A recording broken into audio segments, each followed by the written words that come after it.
para você, para nós, não é? Essa oportunidade da gente aprofundar um pouco mais na graça de Deus, deixar que Deus toque, e a partir do momento, não tem grande, baixo, alto, rico, pobre, estudado ou não estudado, que Deus não faz ação na vida da pessoa quando a gente quer deixar ser tocado por Deus.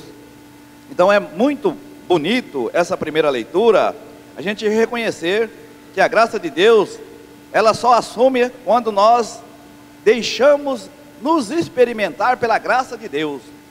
Quando nós deixamos experimentar pela graça de Deus. E essa graça só dá quando a gente tem esse contato verdadeiro com Deus. Vocês vão ver que na segunda leitura foi a mesma coisa e no Evangelho também.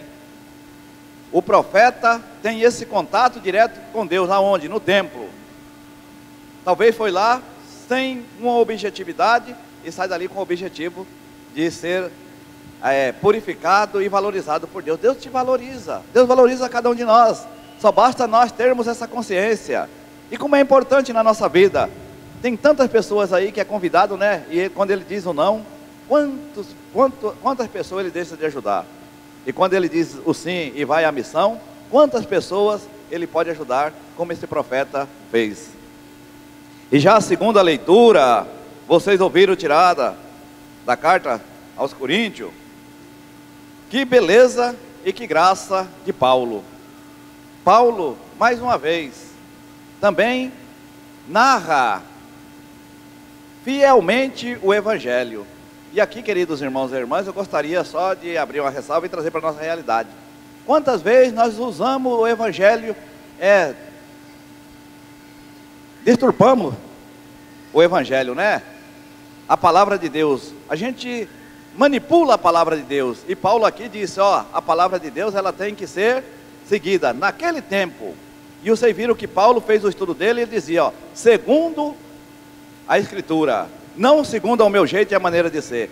Quantas vezes nós usamos da palavra de Deus para manipular ou maquiar algumas coisas, não é? Que não tem nada a ver o que o Evangelho nos ensina no nosso dia a dia. E a gente manipula muito ele. E Paulo aqui, pelo contrário, ele então menciona que a palavra de Deus, ela tem que ser trabalhada com dignidade.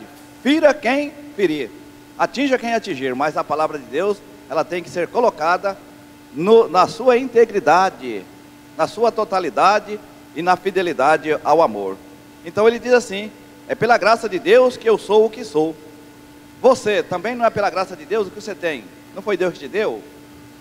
Se você está vivendo hoje, mais uma vez Deus te deu a oportunidade de poder respirar, de andar e de participar de algo.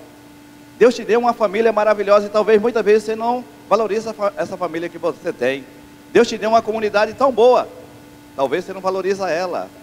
E Deus está te dando a oportunidade todos os dias. E nessa leitura é que surge o credo, né? O creio, que é professado por nós que acreditamos na nossa igreja. Então Paulo diz assim, o centro do Evangelho é a pregação da ressurreição de Jesus. Os apóstolos também reconhecem sua fraqueza, mas a partir do momento que eles têm a oportunidade de conhecer Jesus, eles deixam tudo. E Paulo deixou. Você viu que Paulo aqui nessa leitura diz, quanta aparição Jesus fez, não é? Jesus aparece para um, para outro, para o grupo, e ao final para ele. E ele se coloca como o menor dos menores. Outra vez Paulo se colocou como a pessoa que foi abortada, não é? Quem é mãe que perdeu o filho aí sabe muito bem, que tristeza, não é? O que é um aborto, o sofrimento, não é? E aqui Paulo fala assim, eu sou, na igreja, eu sou esse um, porque eu persegui a igreja. O que o senhor quer de mim, Cristo, que eu persegui a igreja? Jesus falou, não, eu preciso de você. E aí, é importantíssimo, queridos irmãos e irmãs, uma reflexão dessa para você, para nós. Quantas vezes a gente apronta nessa vida, não é? Quantas vezes a gente apronta? Mas quando a gente conhece Deus, a gente larga tudo aquilo e segue. Eu estou falando isso, o exemplo da minha pessoa. Padre Celestino não foi muito fácil não, hein? Não foi fácil não. Mas graças à oração da minha mãe, do meu pai, e conhecer Jesus, estou aqui hoje. E creio que muitos de vocês também, quantos de vocês, fazer a avaliação de vocês não foram fácil, né? Mas hoje tem essa graça, porque reconheceu Jesus como Paulo. E Paulo então, reconhecendo Jesus, deixa tudo e vai à missão. E ele diz bem assim, ó: a exemplo de Paulo, deixa para trás tudo o que foi de ruim e aproveita para fazer a sua missão, confiando na graça de Deus. Paulo larga tudo e segue Jesus, mas confiando na graça de Deus. E essa graça, queridos irmãos e irmãs, muitas vezes falta para nós. Quantas vezes nós pegamos algum encargo na vida da comunidade, ou mesmo no nosso trabalho, a gente deixa pela metade, que achando que não é capaz, porque não acredita em Deus. Acredita sim nele, não é? Então Paulo nos dá essa grande graça.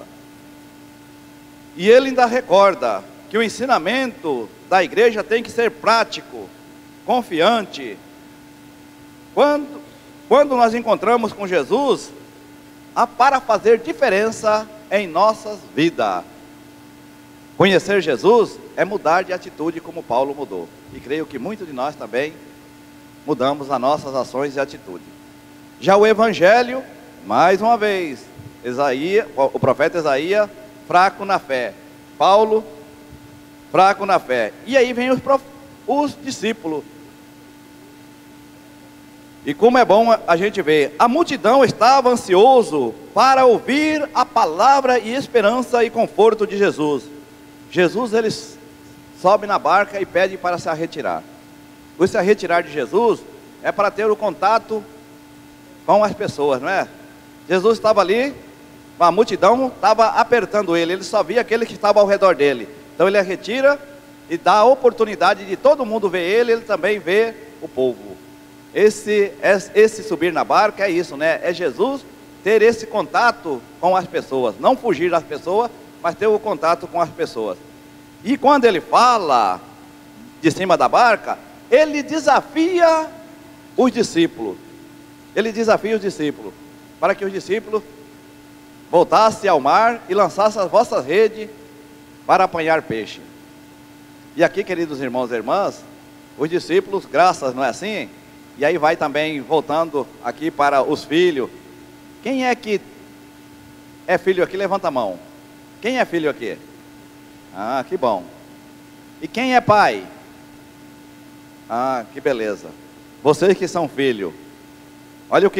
Olha essa leitura. Os discípulos foram desafiados a jogar a rede na água. Se Simão Pedro tiver dito, eu não vou jogar não, porque eu passei a noite toda pescando e não peguei nada. Agora veio o Senhor para mandar eu jogar essa rede na água.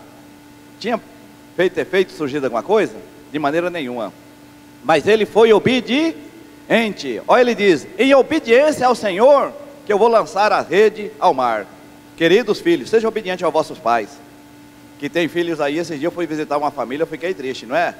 A cena do jovenzinho em relação aos pais, coitado dos pais, sofrendo, trabalhando, fazendo tudo, dando do melhor, e o filho respondendo, gritando, achando que era o dono da verdade. Falta obediência, falta esse amor, falta essa graça.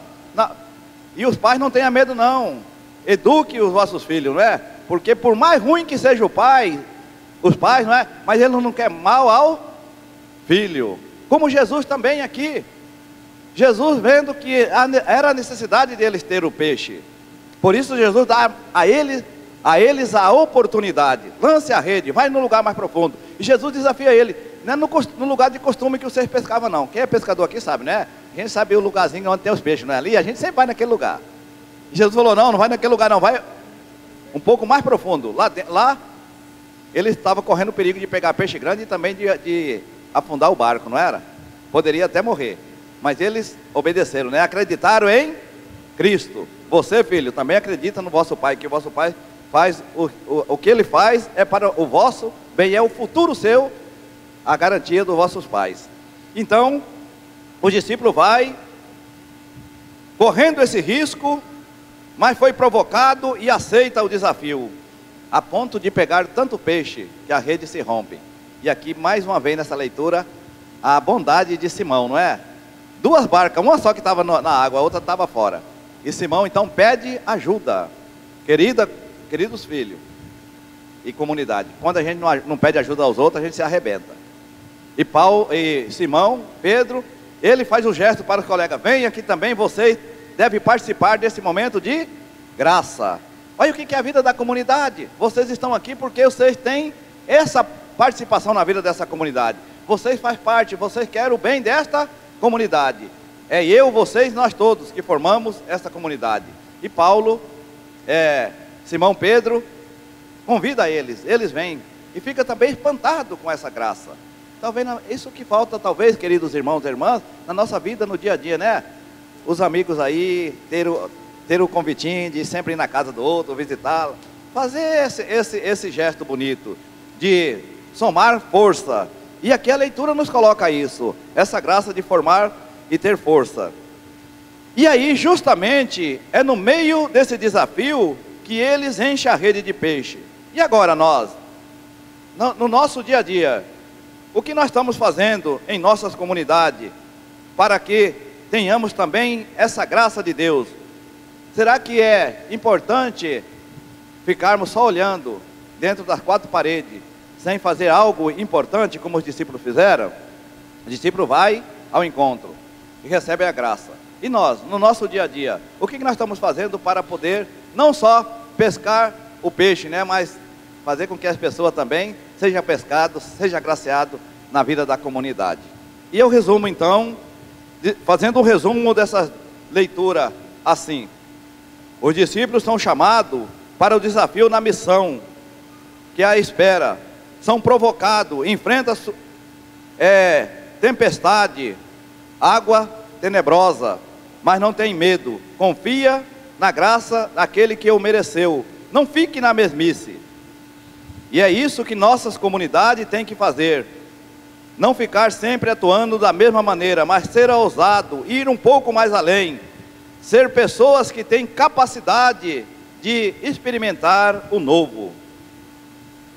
Quem pertence ao povo da igreja ou de Deus, tem que deixar ser conduzido pelo Mestre, as suas atividades e missão no dia a dia, porque muitas vezes não vai adiante, porque nós não deixamos na mão de Deus.